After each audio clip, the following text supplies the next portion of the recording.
Milattan önce 69, İskenderiye. Burası, denizin kokusunun papirüsle karıştığı, sütunlu sarayların geceleri altın gibi parladığı bir şehir. Mısır'ın tacı, Nil'in kalbinde parlayan bir mücevher. Ve o gece, sarayın gizli odalarından birinde bir kız çocuğu doğdu. Adı Kleopatra kondu. Ama bu, herhangi bir isim değildi. Babası Tanrı Ptolemeis, annesi Tanrıça Isis'in sureti dediler. Daha bebekken bile, onun gözlerine bakan herkes aynı şeyi hissediyordu. Bu çocuk, kaderini kendi yazacaktı. Kleopatra, sadece bir prenses değildi. O, Ptolemaic hanedanın son umuduydu. Bir çöküşün eşiğindeki hanedan, Nil'in dalgaları gibi çalkalanan politik entrikalarla çevriliydi. Kleopatra, babası 12. Ptolemeis'un ölümünden sonra kardeşi 13. Ptolemaios'la evlendirilerek Mısır tahtına geçer. Fakat bu evlilik, bir aşktan değil, hanedan kanunlarının soğuk yüzünden doğmuştur. Kleopatra için bu birliktelik bir tuzaktan farksızdır. Taht oyunları başlar. Mısır sarayında entrika, Nil'in akışı kadar doğaldır. Genç Kleopatra, halkla bağ kuran, Mısır dilini konuşan ve eski geleneklere saygı duyan tek Ptolemaic hükümdardır. Ancak bu onun düşmanlarını artırır. Saraydaki Yunan kökenli soylular ve danışmanlar, onun halka bu kadar yakın olmasından rahatsızdır. Kardeşi 13. Ptolemeis'un arkasındaki kuklacılar, genç kraliçeyi gözden düşürmek için dedikodular yayar. Kleopatra tanrılardan değil, iblislerden doğmuş. Mısır'ı Roma'ya satmak istiyor. Kadın, halkla konuşuyor. Kraliçe, halkın içinden geçmemeli. Sonunda Kleopatra, darbeyle M.Ö. 49'da saraydan kaçmak zorunda kalır. Yanında yalnızca birkaç sadık hizmetkar, birkaç parşömen rulo ve mücevher dolu bir kese vardır. Sürgün başladığında henüz 20 yaşındadır. Sina çölünde saklandığı günlerde Kleopatra aynaya bakar. Bu taç, alnımı kesene kadar taşınacak. Ya ben Mısır olurum ya da Mısır beni gömer. Ama kader onun için farklı bir yol hazırlamıştır.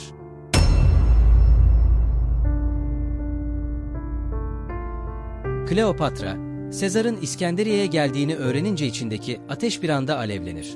Bu Romalı general, Mısır'daki taht kavgasını hakem olarak çözmek üzere şehirdedir. Fakat Kleopatra, bir hüküm beklemeyecektir. O, kendi hükmünü yazacaktır. Bir gece, Nil kıyısındaki saraya gizlice bir halı rulosu taşınır. Muhafızlar, halıyı Sezar'ın odasına getirir. Sezar halı açıldığında, karşısında ipek elbiseler içinde, gözleri parlayan genç bir kadın bulur. Kleopatra, dimdik durur ve şöyle der: "Ben Kleopatra, Mısır'ın ruhu, Nil'in diliyim. Tahtıma dönmek için geldim." Sezar önce susar. Ardından hafifçe gülümser. Tarihin gidişatı o anda değişir. Kleopatra, Sezar'ın yalnızca gözlerine değil, zihnine de dokunur. Ona, Mısır'ın nasıl Roma ile birleşip Doğu ticaretini kontrol edebileceğini anlatır.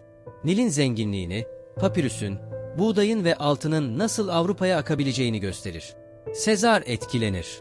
Kısa süre içinde Kleopatra ile yalnız görüşmeler yapmaya başlar. Onunla akşam yemekleri yer, birlikte tapınakları gezer.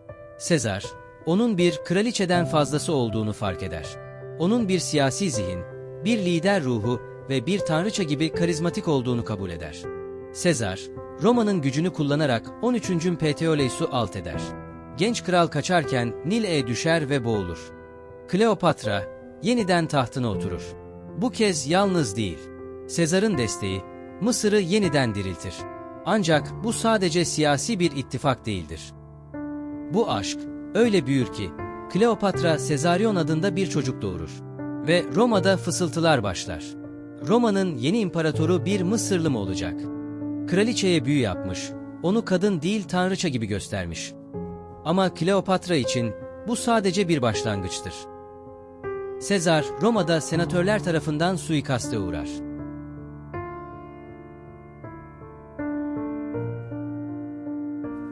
Sende mi Brutus? Kleopatra, büyük bir yas içinde Mısır'a döner.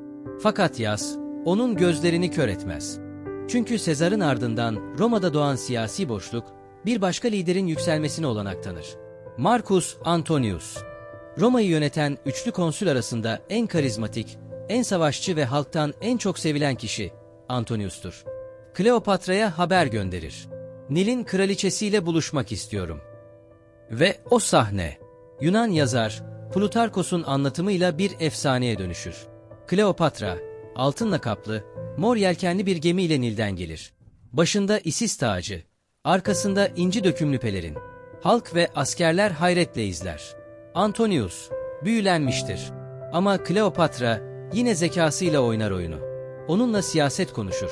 Roma'nın doğu eyaletlerini nasıl kontrol edebileceklerini planlar. Antonius'un kalbini de aklını da fetheder. Mısır'da birlikte bir hayat kurarlar. Sezarion'la birlikte 3 çocukları olur. Halk onları Isis ve Osiris gibi kutsal bir çift olarak görür. Kleopatra, Roma'daki düşmanlarıyla alay edercesine kutlamalar düzenler. Altın sikkeler bastırır. Sikkelerin bir yüzünde Antonius, diğerinde Kleopatra yer alır. Ama bu sikkeler, Octavianus'a meydan okumadır. Roma'da Octavianus, gelecekteki Augustus, artık sabrı taşar. Roma'nın generali, Mısır kraliçesinin kucağında diz çökmüş. Ganimetleri bir kadının ayaklarına sunulmuş. Mısır'a teslim olmuş bir adam, bizim geleceğimiz olamaz. Roma ayaklanır ve Senato, Kleopatra'ya savaş açar. Dikkat! Antonius'a değil, Kleopatra'ya. Çünkü Octavianus çok zekidir.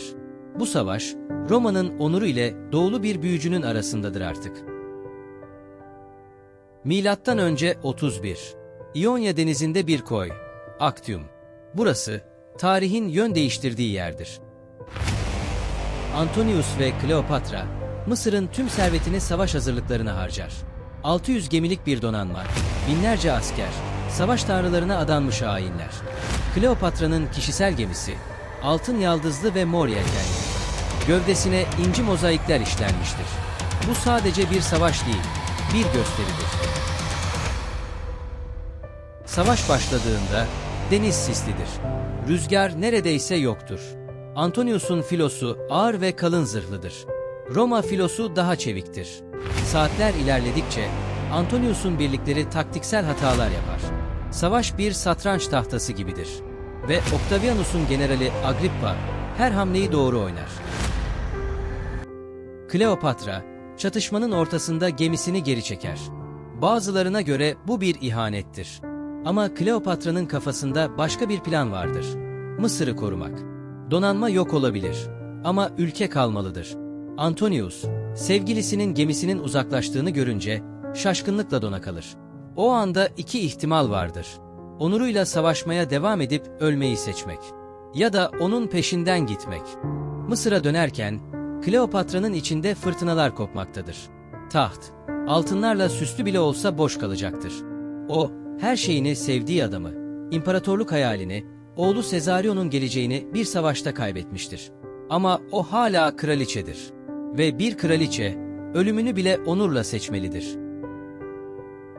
İskenderiye'deki sarayın yakınlarında Kleopatra bir mezar inşaatı başlatır. 3 katlı, Nil taşından oyulmuş, mermerle kaplı bir yapı. İçinde altın kaplı mezar lahitleri, mücevher işlemeli duvarlar ve eski tanrılara adanmış sunaklar vardır. Bu mezar sadece bir dinlenme yeri değildir. Bu bir mesajdır. Eğer ölüm gelecekse, beni zincirle Roma'ya değil, tanrıların yanına götürsün. Kleopatra, Antonius'un eski aşkını geri almak için tek çıkar yol olarak, ona haberci gönderip Kleopatra'nın son sözlerinin Antonius olduğunu ve kendini öldürdüğünü haber olarak gönderir. Kleopatra, kendini kendi anıtında kilitleyip Antonius'un geri dönmesini bekler. Fakat Kleopatra'nın planı doğru çıkmaz. Antonius, pişman olup Kleopatra'nın ölüsünü görmek için geri döneceğine, kendi hayatının artık hiç değeri kalmadığı nedeniyle intihar etmeye karar verir. Yaverlerinden biri olan Eros'a kılıcını saplayarak kendini öldürmesi için yalvarır. Fakat Eros buna dayanamaz ve kendi kendini öldürür. Antonius, Eros'un cesaret ve sadakatinden çok etkilenmiştir ve aynını kendi yapmak ister. Fakat kendini öldürmeyi başaramaz ve ağır yara alır. Yaralarından dolayı büyük acılar içindeyken Antonius Kleopatra'nın hala sağ olduğunu öğrenir. Acılar içinde Antonius'u sedye ile Kleopatra'nın gizlendiği anıta götürürler ve orada Antonius Kleopatra'nın kolları arasında hayatını kaybeder. Octavianus ordusuyla Mısır'a girer. Kleopatra, son bir görüşme talep eder. Bazı kaynaklara göre Octavianus, Kleopatra'yı hayranlıkla izler. Onu Roma'ya zincirle götürmek ister. Ama Kleopatra bir zincir kadını değildir. Gizli bir odada, yanında hizmetkarlarıyla birlikte son kez aynaya bakar. Altın bir bileziği çıkarır. İçinden küçük bir zehirli yılan çıkar. Bazı söylentilere göre yılan yoktu. O, bir iğne ile kendini zehirledi. Kimine göre Octavianus, ölmesine izin verdi. Ama hepsi aynı noktada birleşir. Kleopatra, kendi sonunu yazdı. Roma'nın yazamayacağı tek hikaye buydu. Octavianus, onun cesedini bulduğunda dehşete kapılır. O kadına hayran olmuştur. Onu onurlu bir şekilde gömdürür. Ama nereye? İşte burada tarih susar. Kleopatra'nın mezarı 2000 yıldır kayıptır.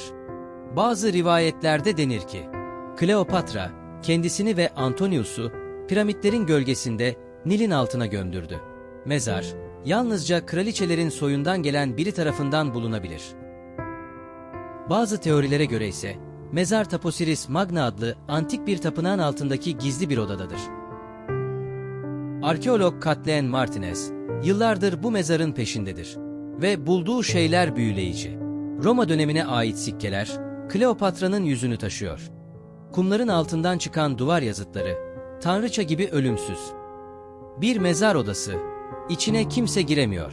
Çünkü kapısı mühürlü. Ve arkasından gelen sesler var. Kleopatra'nın hazineleri, belki de sadece altın değil. Eski Mısır'ın son sırları, kayıp metinler, kutsal parşömenler, tapınak anahtarları. Bazı komplo teorilerine göre mezarında Atlantis efsanesine dair bilgiler bile var. Kimine göre ise orada Kleopatra'nın kendi el yazısıyla yazdığı son kraliçenin günlükleri yatmakta. Kleopatra'nın adı hala yaşıyor. Çünkü o sadece bir kraliçe değil, tarihle savaşıp efsane olan bir kadındı. Ve belki bir gün toprak çatlayacak. Güneş mezarını aydınlatacak. Kleopatra yeniden konuşacak.